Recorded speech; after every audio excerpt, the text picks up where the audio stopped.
ఉత్తరప్రదేశ్లో జరిగిన ఒక స్కామ్ గురించి ప్రతి ఒక్క హిందూ తెలుసుకోవాలి.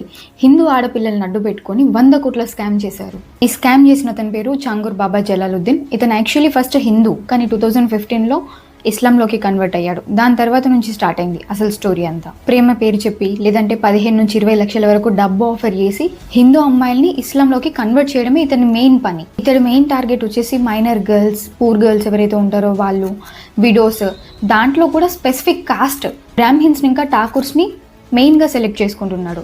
ఆల్రెడీ ఒక 100 మెంబర్స్ అమ్మాయిలది నేమ్ రాసి లిస్ట్ కూడా చేసి పెట్టుకున్నాడు.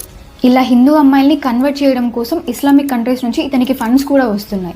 అవే ఈ 100 కోట్లు. ఇలా వచ్చిన మనీతోని బలరాంపూర్ అనే ఒక ఊరిలో ఒక పెద్ద మ్యాన్షన్ కట్టి అక్కడ ఈ యాక్టివిటీస్ అన్నీ చేస్తున్నాడు. మెయిన్ మోటో హిందూ అమ్మాయిల్ని ముస్లింలోకి కన్వర్ట్. ఇతని పర్సనల్ అసిస్టెంట్ ఎవరైతే ఉన్నారో ఆమె పేరు నస్రీన్. ఈమె యాక్చువల్లీ హిందూ, నీతు ఆమె పేరు. కానీ ఈమెని ముస్లింలోకి కన్వర్ట్ చేసేసాడు. ఈమె ఒక్కటి కన్వర్ట్ అయిందంటే ఓకే, వాళ్ళ ఆయన్ని వాళ్ళ పిల్లల్ని కూడా కన్వర్ట్ చేసేసింది. అసలు మన వాళ్ళు ఎందుకు ఇలా కన్వర్ట్ అవుతున్నారో అర్థం అవ్వట్లేదు.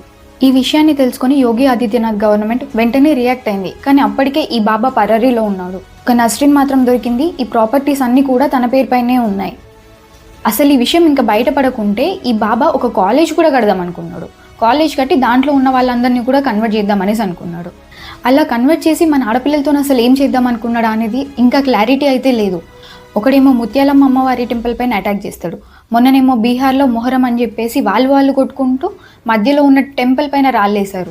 ఇప్పుడేమో 100 కోట్లు పెట్టి ఇలా. కానీ మనం మాత్రం అసలు దీనిపైన ఏం మాట్లాడకూడదు. ఈ విషయం ప్రతి ఒక్క హిందూ తెలుసుకోవాల్సింది.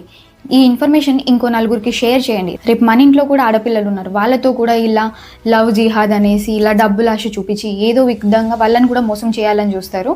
ఇలా జరగకుండా ఉండాలంటే మనమే కొంచెం ముందు అలర్ట్గా ఉండాలి. జై హింద్, జై భారత్.